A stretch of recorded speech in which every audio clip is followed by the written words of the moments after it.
Ladies and gentlemen, welcome to the Pitchside Podcast channel and the Pitchside Podcast. I'm your host, the HOD of the PSP. Like, share, subscribe to the channel if you're new, of course, enable notifications to receive all the updates from this podcast and other content on this channel, and follow us on social media and Pitchside PSP on Twitter, Pitchside Pod on Instagram. Listen to the podcast on Spotify, Google Podcasts, or any other platform, or catch it later at www.webreathesports.com. Join us for more. You are welcome. There is a lot of action in the European top leagues, of course. I'm talking about the Premier League, namely, but there's also actions from the Cup in both Germany, Italy, Spain, and France. We're going to get to that in a moment. Let's start with quick news, though.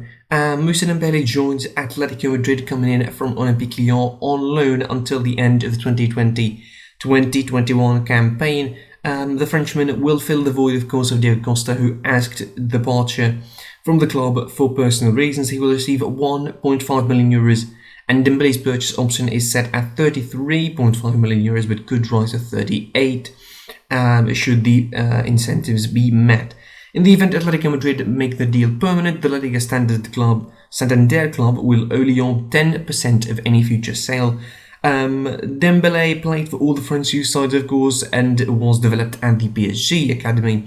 A broken arm injury that he suffered last December forced him to miss out to Ligue 1 games, as he has yet to recover from the knock. The Frenchman scored 1 goal in 16 league matches this season and struggled to rediscover his form after standing out in the 1920 season when he netted a brace to help Lyon knock out Man City in the Champions League more famously. Dembélé, scoring 24 goals across all competition last season, arrived at Madrid via Valladolid on Tuesday after undergoing medical exams, of course.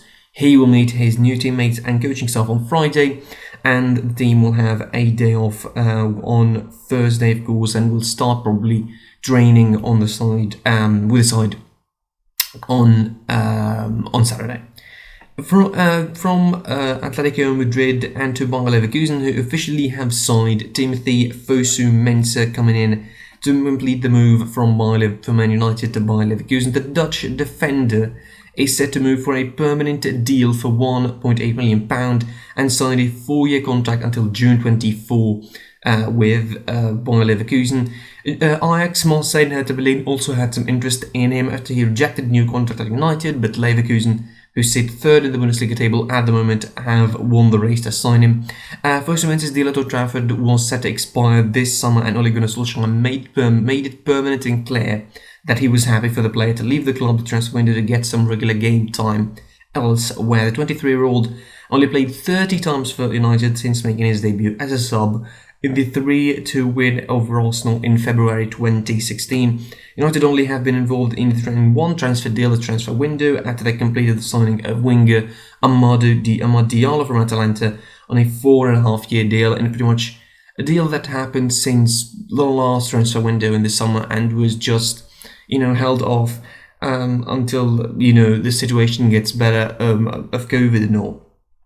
I don't know if this is a piece of news or not, but the information is, according to reports in Barcelona, is that the cash-strapped Barcelona side still have to fork out a massive £170,000 per week for Lionel Messi until 2025 if he does eventually leave this summer. He was desperate to leave, of course, Spanish Giants for free in the summer after becoming disillusioned with proceedings on and off the pitch. Barcelona blocked any move by inciting suitors, and particularly Manchester City, that they would have to pay the £629 million, aka €700 million release clause. His future is now up in the air, still being expected that he will leave in the summer, and if that is going to be the case, he would still earn a $170,000 per week for the next 4 years from Barcelona due to the contractual agreement, according to Marca.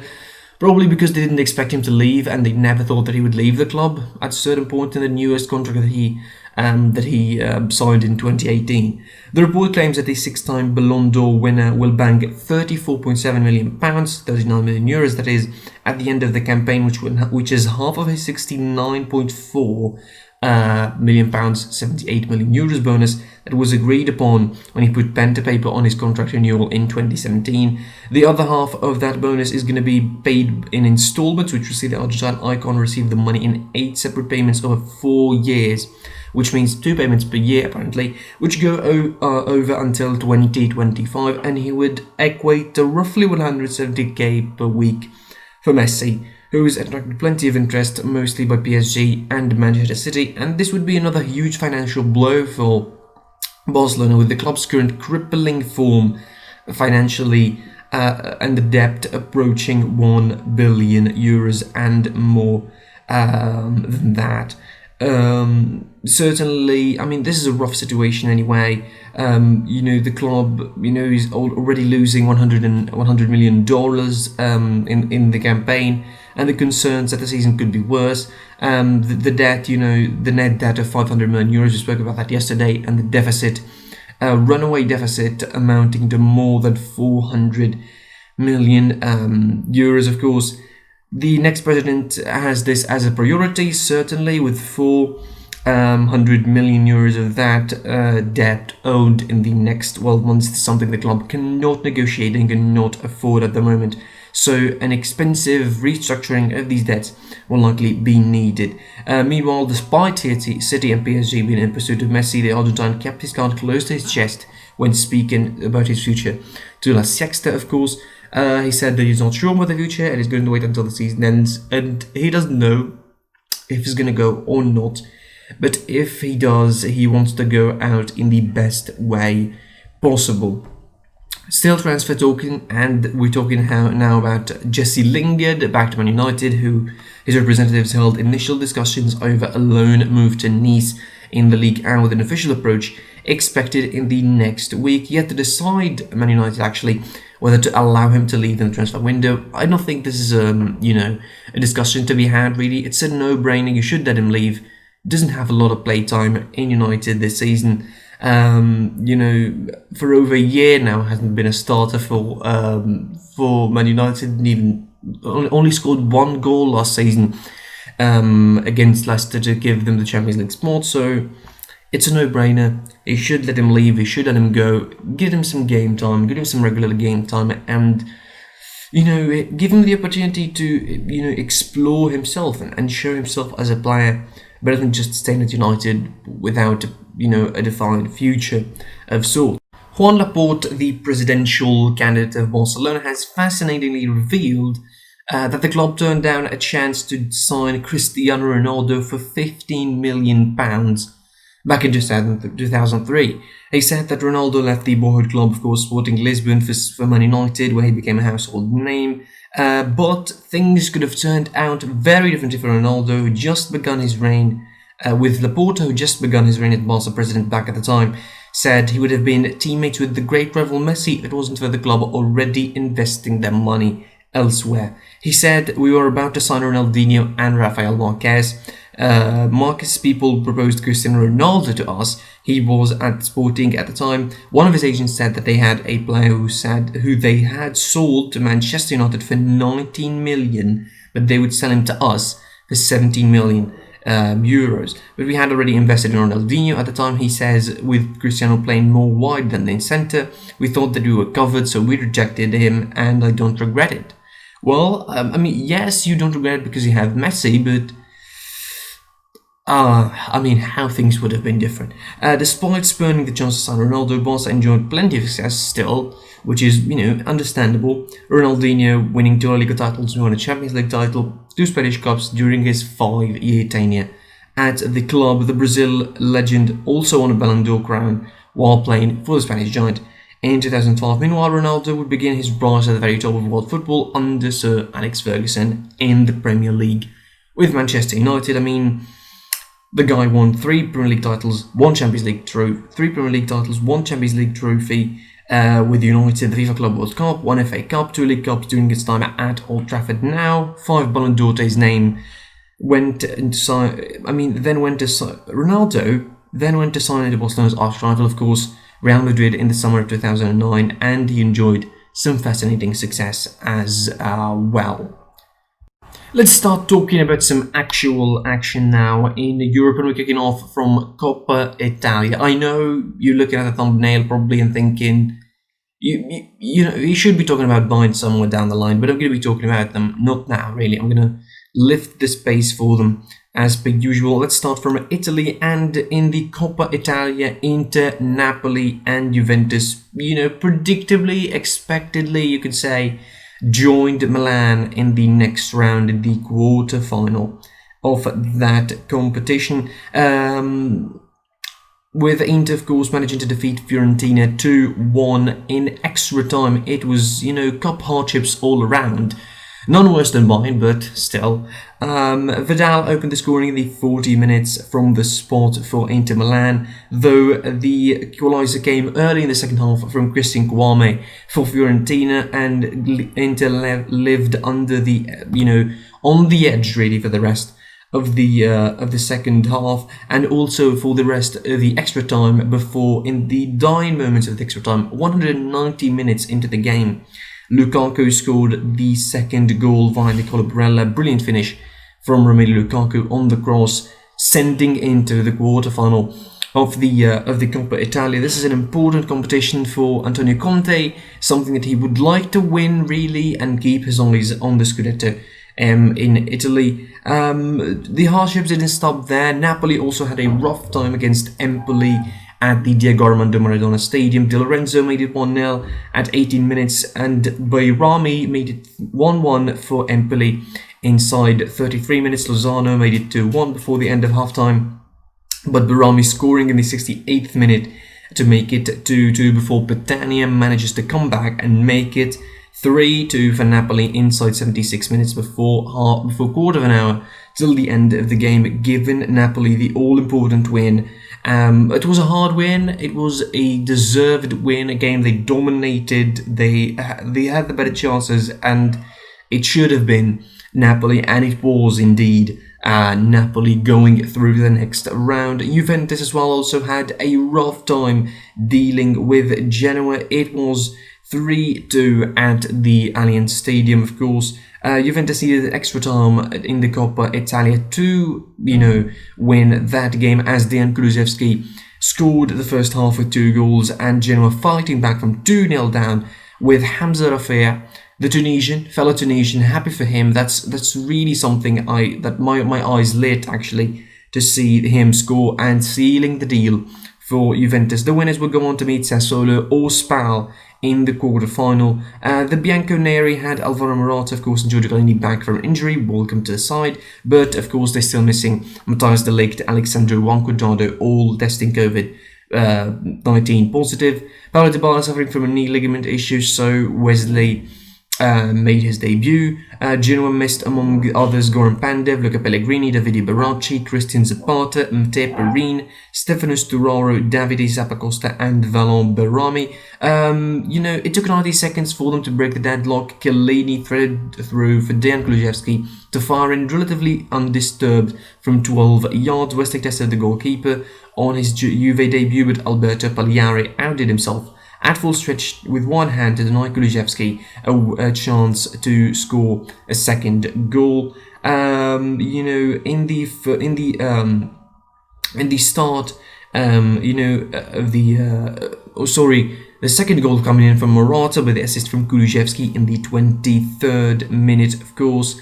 To make it 2-0 for Juve. It seemingly looked comfortable, but it wasn't. Sabora made it 2-1 in 28 minutes, of course. Credit for Genoa really fighting back from 2-0 down to 2-2 really. Scoring in the second half by Melegoni in the 74th minute, making it 2-2 and sending the game to extra time, of course, where Hamza Rafia, again, fellow Tunisian, congratulations, big time for scoring the winning goal for Juventus in the Coppa Italia. That is really important for him, important for us probably as Tunisians. We need someone who's successful like that in Europe. We need to sort of be arrogant about that a little bit,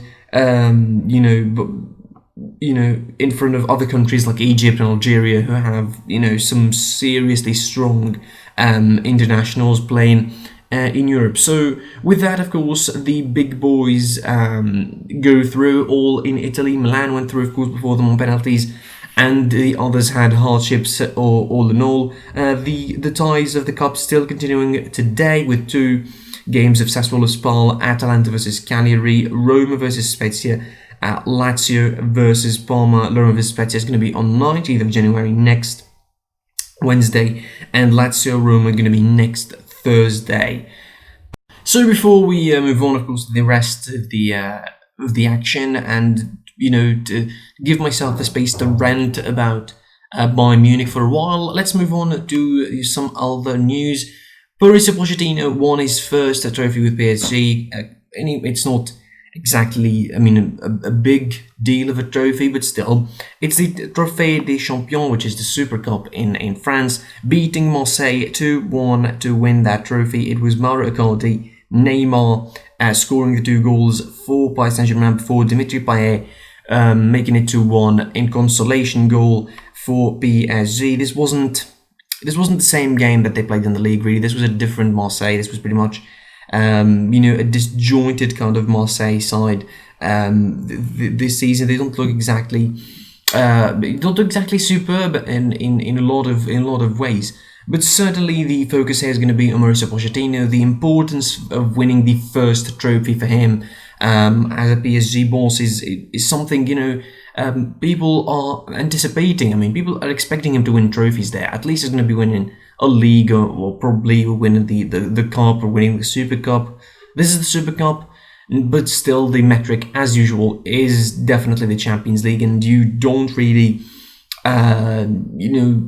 you cannot really judge now PSG by the league. Even, for some people try and make excuses for the French league somehow, but still it didn't really reach the level that you can judge PSG by and say, oh, this is a strong league and PSG struggling to win the league in France.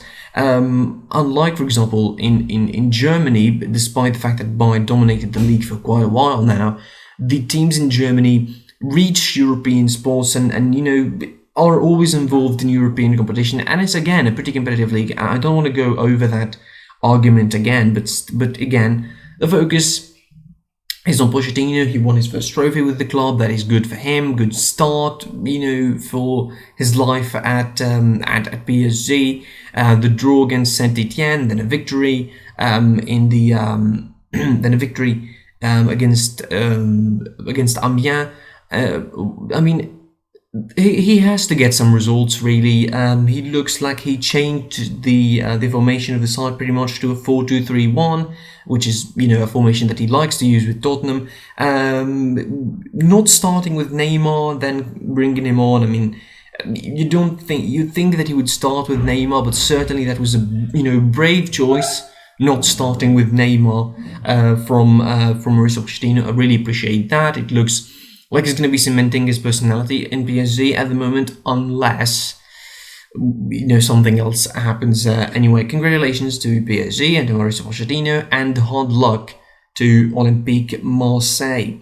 From Super Cup in France to the Super Cup in Spain, and Barcelona, who faced Real Sociedad. Of course, it was in Cordoba yesterday, and wasn't it rough too there for them? No Messi, as he missed out the training for a muscle problem, and it was, of course, the hardships that you expect from a side that doesn't have their biggest player and their most talismanic leader in Lionel Messi. Of course, Barcelona starting with with Griezmann up top alongside Pedri, alongside Braithwaite and Dembele, De Jong and Busquets. Mingueza started as a right back, which was weird. Considering that you had Serginho Dest on the bench, why didn't start with him in any way? It's still mind-boggling. Barcelona, of course, opened the scoring thanks to Frenkie de Jong in the 39th minute. The assist from Antoine Griezmann giving Barca the lead, but that lead didn't didn't last a lot in the start of the second half. 51 minutes, Mikel Oyarzabal made it 1-1 from the penalty spot, giving Barcelona fans all the headaches in the world, pretty much. The game went to extra time, and Barcelona had chances to score. Ter Stegen saved other chances from Real Sociedad. He was the hero of the game, pretty much, really, for Barcelona. Sociedad had some counters in the extra time to score the second goal, but they didn't do it. Barcelona managed to win via penalty, of course, despite missing twice. Frankie de Jong missing, and Antoine Griezmann missing a penalty as well. I mean, Barcelona won, but this might be a problem in the future for him. Willian Jose, though, for Real Sociedad, of course, given Barcelona the place in the semi-final. They will wait to see who they're going to be meeting from Real Madrid and Athletic Bilbao, who play today in Malaga. It's going to be a big win for Barcelona if they win the Supercoppa again. I mentioned it a lot why they need it more than most. It will give them a serious boost heading into the rest of the season. And now we finish on a whim. I'm going to be finishing on the worst note of them all. And I'm going to finish talking about Bayern Munich's loss to Holstein Kiel on penalties to all, of course. It was the big headline, I think, from yesterday, and deservedly so, because of the way it happened. I'm certainly not... I mean, this time I'm angry. Like, the loss against Mönchengladbach, I said it on the review of that game. I said I wasn't angry, I was disappointed. And certainly I wasn't surprised. But this time, and this result, I was surprised, and I was shocked, and I was stunned, and I was, bewildered, and all the adjectives that express astonishment. Because I thought, well, it's not just that Bayern cannot lose 2 games in a row, because it happens that Bayern lose 2 games in a row, but certainly not lose in the same manner, squandering the lead twice squandering the lead against Holstein Kiel. And I think it was moments of lapse of concentration, because you cannot explain that. Like, realistically, Kiel is never stronger than Bayern, but on the field, it looked like Kiel are absolute equivalent for Bayern Munich, and they played great football, by the way. They rolled the ball around, they were, playing the ball out from the back. They weren't exactly trying to hoof the ball long, just playing behind the high line of Bayern. They were playing some seriously smart football, some absolutely scintillating football, I would say, for a side that you expect to be caving in, because they are a side in the Bundesliga 2, which is second division. They didn't. They were not caving in. They were so flexible tactically. They were, moving high and dropping deep and staying in the middle and doing all sorts of pressing. Crowding in the box when they're needed, pushing up high when they're needed, pressing Bayern in their own box when they needed. So they did almost everything smart, deserve their result, deserve all the credit in the world for knocking Bayern out of the cup. They absolutely deserved it. A team that scores in the 95th minute to equalise certainly deserves to go through. A team that can hold Bayern for 120 minutes, and at certain points I felt like exhaust Bayern in the game, in the 90 minutes at least, before the substitutions and before everything came about. I feel like exhausted Bayern Munich certainly did them really, really bad, because I never thought that Kiel would be stronger than Bayern, but again, on the pitch, they were better than them. Bayern again didn't rest the first teamers. Like, didn't exactly put on exactly Javi Martinez or Tanguy Cossio. Started with Zirkzee up front. They started with a proper starting lineup. The likes of Kimmich was starting. Again, no Goretzka for injury. There was Muller. There was Sané. There was Gnabry. I think Sané had a great game, by the way. I'm going to stress that again. And now I'm going to have the time to rant on Bouna Sarr, by the way, because we need a right back. Bayern need a right back. I mean, Benjamin Pavard's performances have dropped significantly, but Bouna Sarr is something else. Like, I would take Benjamin Pavard at his worst any day over Bouna Sarr, because I had hopes for that guy, and I didn't watch a lot of him in Marseille, but I had hopes for him that he would be fine, it would be decent, but certainly his decent isn't Bayern's decent, isn't Bayern's level. This is what I'm trying to say. His decent level isn't Bayern's performance level. You cannot have a right back like that. He gives the ball away too many times. His positioning is so wrong. He was too slow. The first goal, by the way, the first goal, by the way, I mean, if you don't remember how it started, actually, it started with Bunesar's ball being intercepted and then rolled back to the goalkeeper, and they started the attack. Again, he was caught a couple of times behind. He couldn't run. He's too slow for a right back. Too slow. I mean, you talk about Nicolas Zule being slow. Nicolas Zule feels like a jetpack in front of Bunesar, really, compared to Bunesar, because Bunesar is actually the definition of slow. If you look it up in the dictionary, you would see a picture of Bunesar in front of the word slow. It is really infuriating to see someone playing like that, to see someone being super slow and methodical and cannot do anything about it.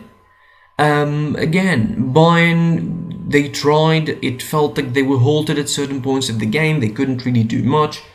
They pressed and they made chances at certain points and they tried, but it wasn't effective. It wasn't their night. Missing a couple of chances in regular time as well doesn't really help. Missing a couple of chances in the extra time doesn't help against a side that defensively simply outdone you. That's what you say. I mean, you still scored 2 goals. The first one was offside, by the way. Complete offside. Let's just put it this way. I'm not going to be throwing shades at it. I'm going to be, brave and admit that it was a clear offside and shouldn't have been allowed, and that's why we still need VAR in the world. But Bayern went through, took the lead, and went through with the game, and should have taken a more comfortable lead of 2 or 3 other goals. But when you have a side again that is quality, and the problem is they never made mistakes playing from the back, Kiel, didn't they? They never made mistakes playing out from the back. They played from the back so well that sometimes I felt like the midfield line of Bayern wasn't there. Certainly, it wasn't. Any other team would crumble under that pressure of the high line of Bayern, but certainly Kiel didn't. And again, credit to them for playing the smart game and playing a brilliant game. And I mean, I don't want to rant about it a lot. That's it. I really don't want to lose my mind over that. Bayern outside of the cup, it's fine. It happens, really. This should be now the wake-up call that Bayern would take to just fix their situation before the rest of the season. Hopefully they do that. Hopefully they look at the situation and realize we need some fixing before the business end of the season. The Champions League hopes are in jeopardy, really. I still see them winning the league, but hardly. Maybe Leipzig will take the chance. Leverkusen, Dortmund will take the chance. I don't know. But certainly the Champions League hopes are in jeopardy. That's it for the episode. Thank you for watching / listening. I was your boy, the HOD of the PSP. Subscribe to the channel if you're new. Like, share, comment on this video. Site PSP, you find me there on Twitter, PitchSidePod on Instagram. You can listen to the podcast on any listening platform or catch it later at www.webreadsports.com. I was your boy, the HOD of the PSP, and until the next content video, you'll see me soon. Goodbye.